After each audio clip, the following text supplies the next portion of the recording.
let's dive in and let's talk about some of these fun ways that all of you are bringing a little joy, a little light, and a little connection to the season.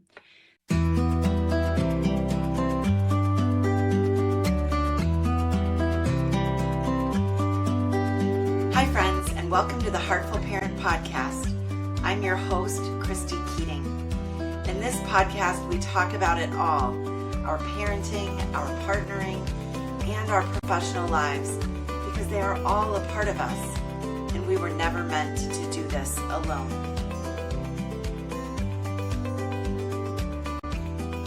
Hello, and welcome back to another episode of the Heartful Parent Podcast. And most importantly, this time around, happy holidays to you, your loved ones, your family, your neighbors, your friends. This is a really special time of year for many of us.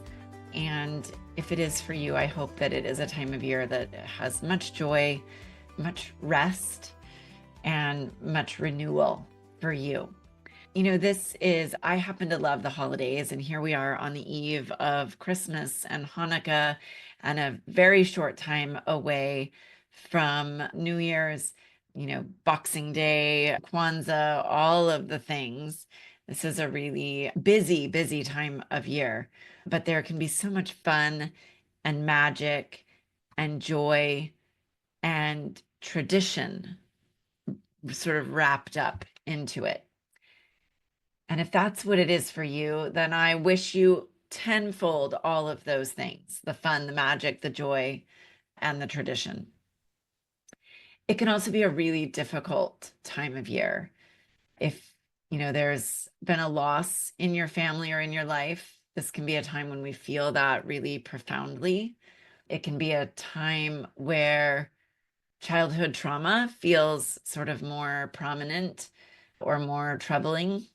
It can be a time where loneliness feels really present. And it can be just a time of overwhelm, right? And I experienced this myself, where I love this time of year, and because of the traditions and all the things that we try to do, it can feel like, whew, there's a lot going on. And yeah, I was recently given as a gift a dish towel that said something along the lines of, "Not a creature was stirring except for mom, who was busting her ass to make it all happen," right? And it just made me giggle, because in so many ways, for so many of us, that is really true. Now, shout out to my husband and all the husbands out there who are doing their fair share, who are, working to be equitable.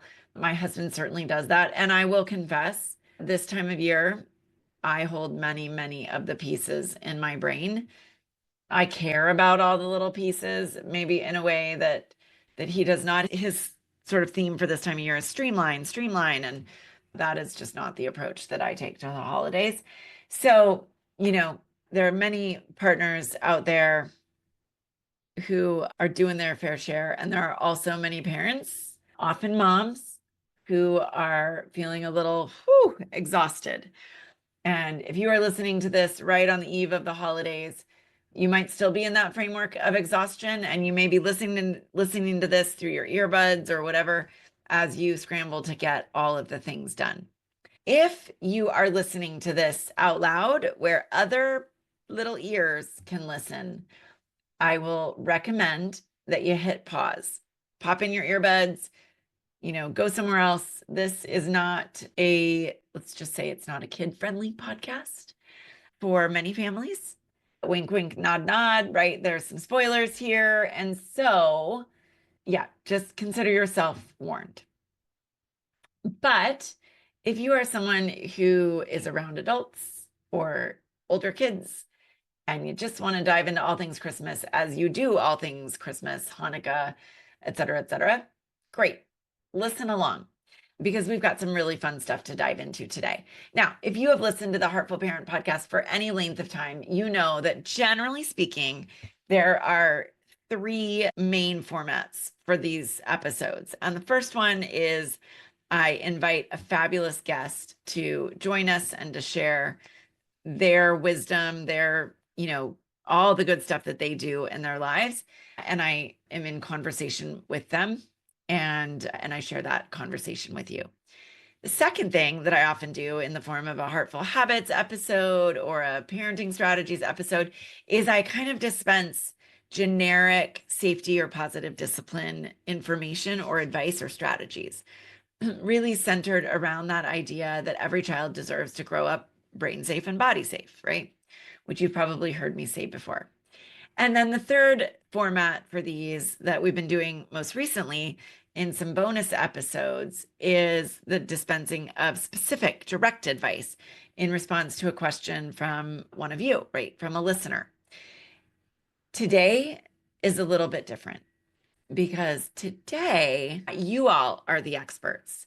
My listeners, the readers of my newsletter are the experts, and you all get to dispense your own thoughts around this. And I'm so excited to do this with you. Now, you might be sitting there wondering or saying like, Ma, wait a minute. Why are we doing this now? Right on the cusp of the actual holiday when we may not be able to put into action some of what you're sharing. And my answer to that is that's just the way the cookie crumbles in terms of our recording schedule. But also, I didn't want to sort of offer a bunch of new ideas right in the midst of the holiday season and have anybody panicking. What this enables you to do is jot some of these ideas down, if you wish, and think about them for the next year. And then next year say, what do we want? What is helpful to us and what is not? So what am I talking about in general? Let's kind of go back to square one here. We're talking about holiday traditions, ways of connecting, ways of celebrating. And I will say at the outset, I love, love, love traditions. They're my favorite. Some of my family members might tell you that I'm a little too wedded to some of the traditions. My mom kind of drove home the importance of tradition when I was growing up.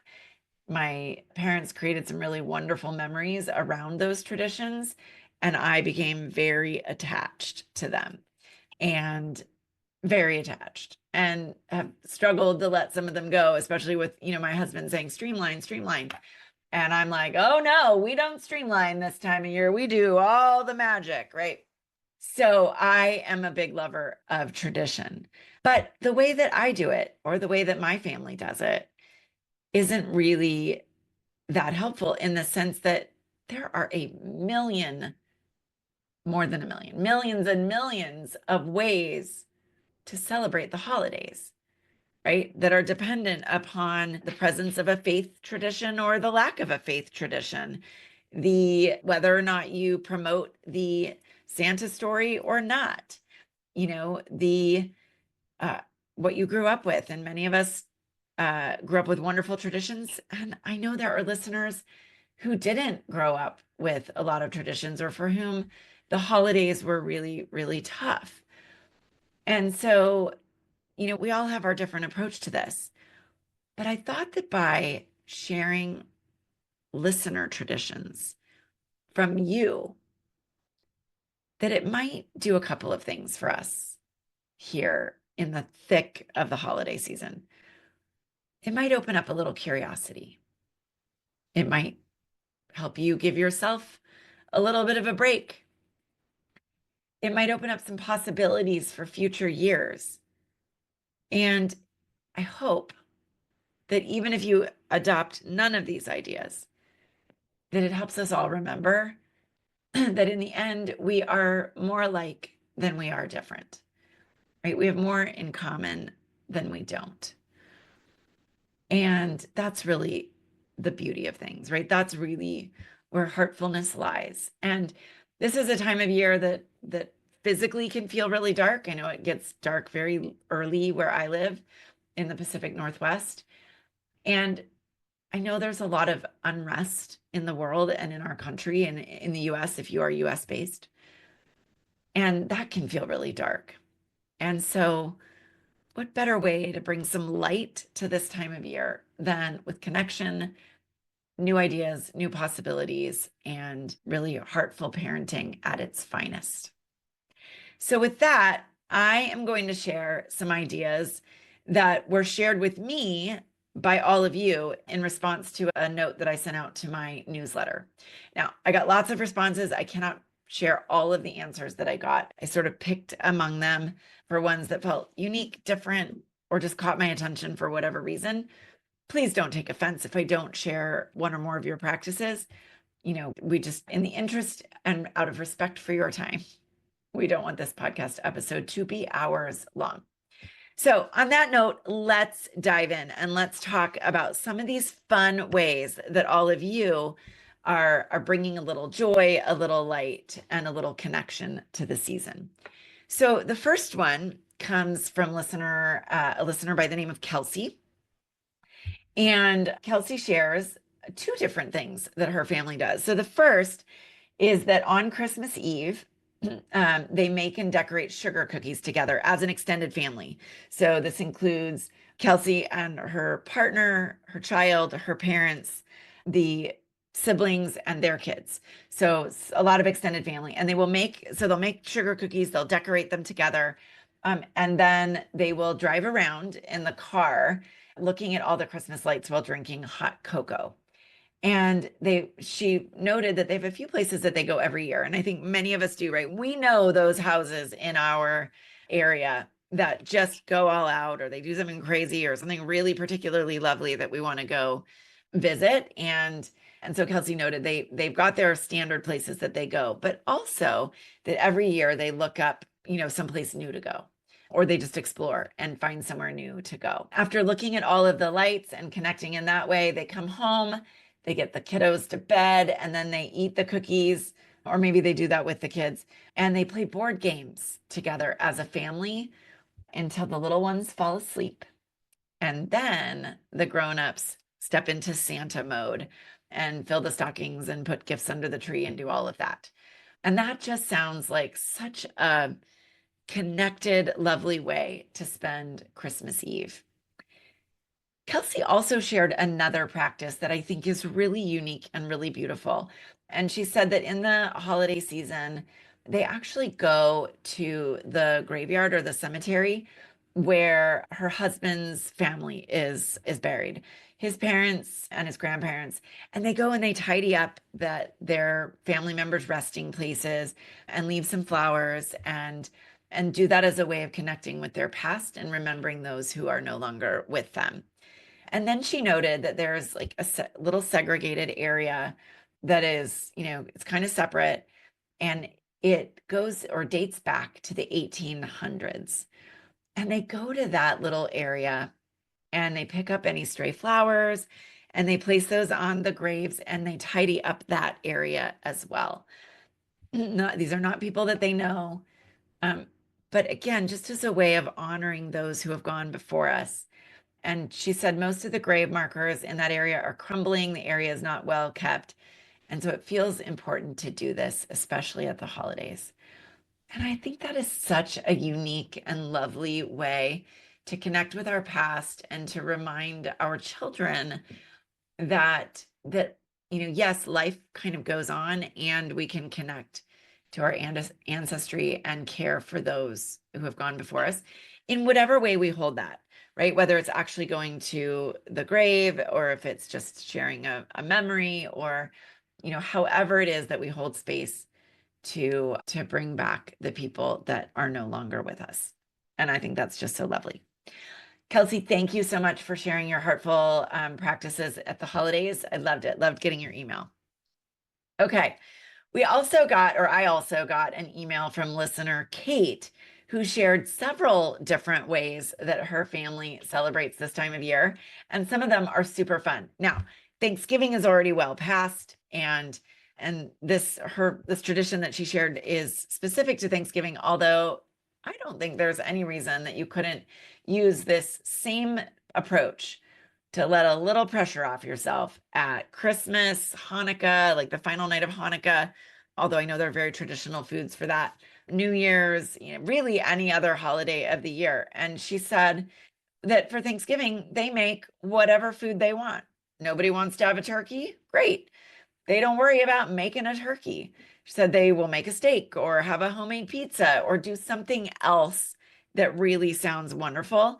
And then at the end, they just express gratitude for having less mess than the turkey might have provided.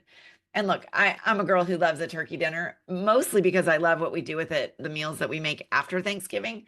But this sounds so much more relaxing and like, look, we don't have to have a big meal. We can still be grateful and enjoy Thanksgiving as a family without the big meal. So I love that one.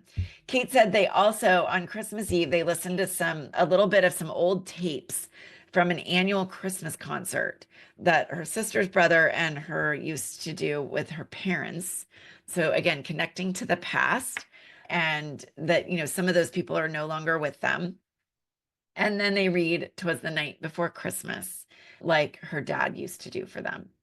Right. So bringing those traditions forward. So, so lovely.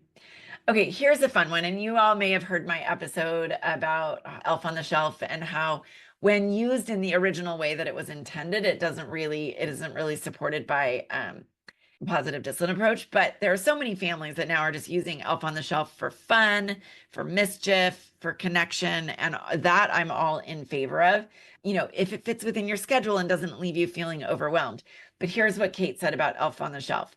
When Elfie, the name of their elf, arrives on December 1st, he brings a set of Christmas pajamas for the kids. They wear them that day and then again on Christmas Eve and Christmas Day, and often on many more days during December. She said that a few years ago, Elfie adopted an old ornament, which was a little elf on a sled that had a broken hanger piece so that it couldn't be hung on the tree. And now Elfie and Snowy travel together back and forth each night. What a fun way to, like, if there's an ornament that's meaningful to your family, to sort of bring that, keep using it and bringing it into your traditions. And it sounds like the way that Kate's family uses Elf on the Shelf is fun and connecting. And I love the pajamas, the Christmas pajamas that he brings. It sounds super, super fun. And then here's one that it is not too late for anybody to take advantage of, assuming that it's, not yet New Year's. And that is that on New Year's Day, Kate and her family go on a hike up a local mountain. They get to the top, they look at the view around them, they think about gratitude, they eat some homemade holiday treats that they take with them, and they chat about what big things they want to do together or individually in the new year. What an awesome tradition. I love this one. And when I got this email from Kate, I was thinking to myself, this is one that I want to use in my own family. It just sounds like such a lovely way to spend the day. And, moving your body a little bit, getting outside. And, if you live in a place where there aren't mountains, no worries. You can still go for a walk. You can find someplace lovely to share with your family. So all super fun traditions. Kate, thank you so much for sharing. I think I'm going to try at least one of these. All right. Another listener, another Kate, not the same Kate, but a different Kate, said that she has two daughters, currently age 16 and 12, and they celebrate Christmas with an advent calendar that is made of little cloth pouches about 5 inches by 4 inches, and they are hung with clothespins on a ribbon and draped across a space in their living room.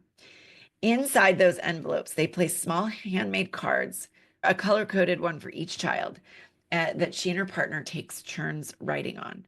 They share observations about what how their children have grown in skills or maturity. They give compliments and let them know ways that their contributions to the various communities that they are a part of are appreciated and loved.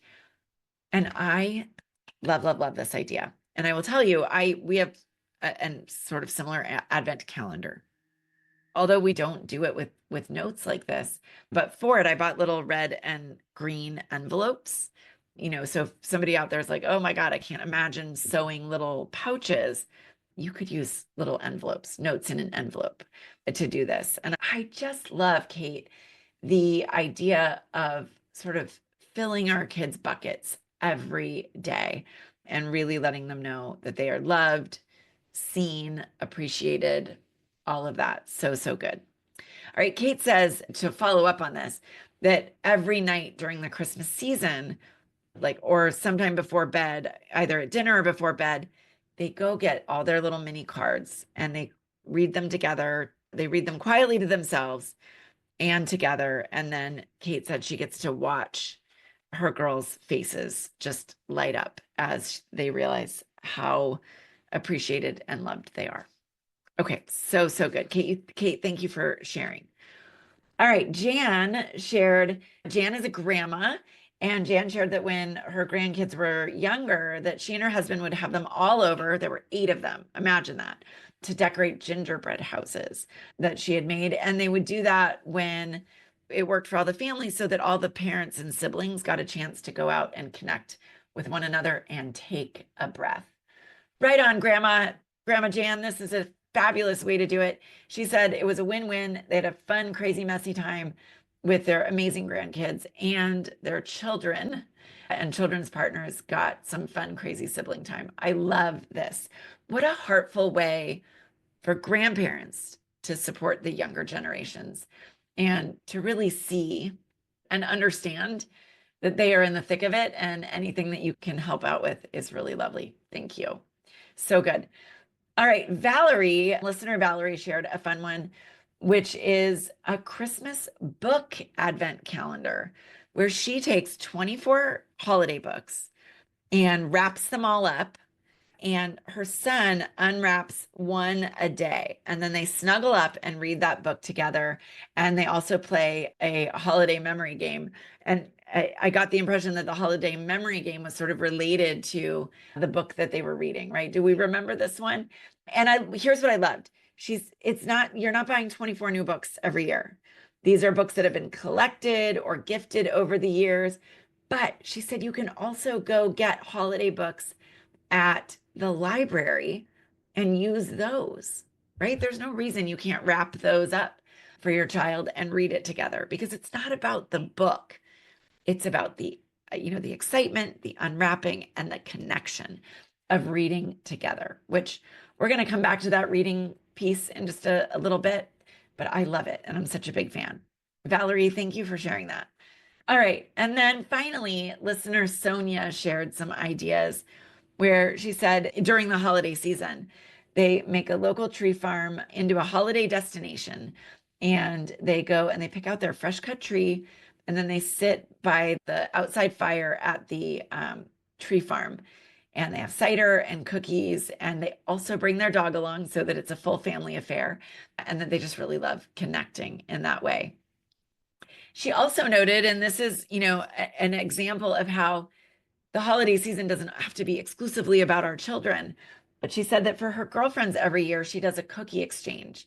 But rather than just a traditional cookie exchange, she makes it a holiday party, and she makes them, each of her girlfriends, beautiful gift boxes with the cookies and with other goodies from her. And so to make that happen, she has her friends bake the cookies a few days before, drop them off at her house, and then she dives into the magic of making these beautiful, magical, delicious gift boxes for her friends. The next day, they all come together and they share some holiday spirit, some fellowship, have a wonderful time. And each friend gets to go home with cookies made by one another and sort of put together and topped off with some awesomeness by Sonia. I love that idea.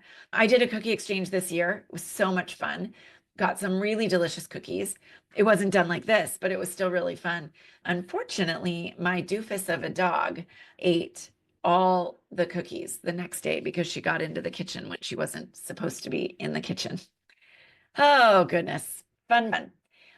All right. I wanted to end today's episode by sharing just a couple of ideas from my own traditions to see if they might provide some further ideas or inspiration or fun to listen to. Okay, so in our home, we have a few different traditions that are a little different than many people do, and I thought I would toss them out. So the first one really comes from my grandparents. And my grandparents used to have an open house every Christmas. So I should back up and say that on my mom's side of the family, we follow a German tradition, which is that the tree comes in to the house on Christmas Eve and is decorated by Santa, so that when the children wake up on Christmas Day, there's this just magical surprise. And when I was little, my mom and dad used to have me come down the stairs with a blanket over my head because our stockings were in a different location than the tree. And I would come down with a blanket over my head to get past the tree so that I couldn't see it yet. And we would open the stockings, the gifts in the stockings, have some breakfast, and then we would go in and there would be this big sort of unveiling of the tree. And it was always so, so special. What I didn't know when I was really little was how the tree got decorated, and that my parents were doing the same thing that my grandparents had done, which was that on every Christmas Eve, they hosted a holiday open house for all of their friends, that lived, and all of their neighbors. And the neighbors and the friends would come and stop by whenever they could, sort of throughout the evening, and enjoy some, snacks and cookies, drink, I'm sure. And they would all participate in decorating the tree, right? In helping Santa out and putting an ornament on the tree. And that sort of was how the magic was created, and also how the adults had a great time. Now, this is not something my husband and I do. I cannot pull off a holiday open house on Christmas Eve. And I think things have changed a lot in the years, right? People travel a lot more at the holidays, or they're caught up with their own family traditions. And so that might be a harder feat to pull off in general anyway, although I encourage anyone to try if it suits your fancy. But what we do many years, and paused it for a number of years for a variety of reasons, including COVID, but this year we are bringing back the holiday open house. And so in the week before Christmas, we're having an evening where for 5 hours, folks can swing by and just enjoy some connection time with their families and with us. Okay, the second tradition that we feel very strongly about, or that I should say that my children feel very strongly about, is sort of similar to what Kelsey described as going out and looking at the lights. We do that every year as well, but not on Christmas Eve. We do it earlier in the month. And we find on the internet every year a different version of a Christmas light scavenger hunt. And everybody gets their little checklist, and we've got clipboards, and we drive around and we try to check mark off all of the things. So for example, I've got you can get ones that are just pictures. I'm holding it up if people can see, or a checklist. These came from a website, oldsaltfarm.com. And, it's, can you find a reindeer, a nutcracker, carolers, Mrs. Claus, ice skates, a manger scene, Rudolph, and some of them are easier to find than others. And we get great joy of, driving around to different neighborhoods and pointing those out. So that's one that we do during the holiday season. Another one that we do during the holiday season, most years, is we buy a bunch of candy canes and we type little notes on a piece of paper that we tie to the candy canes with ribbon that say, sorry that you are at the hospital this time of year, but we wish you Merry Christmas and much joy, or something to that effect. And then we go around to a local hospital and we go in the parking lot and we all get a bag of these candy canes with the notes attached, and we candy cane bomb all the cards. And whether it's doctors or patients or visitors, we don't know who we're candy cane bombing, but we go through the emergency department parking lot, and then we go to the rest of the parking garage. We can't get all of them, but we try to candy cane bomb as many cars as we can, just to bring a little bit of joy to people who have to spend their time maybe somewhere that they'd rather not be during the holiday season. And then the final thing that we do, and this comes from an online advice columnist, and it may be Ann Landers. I can't remember who it is, and my apologies. I'll find it and put it in the show notes. She is a big advocate of a book on every bed.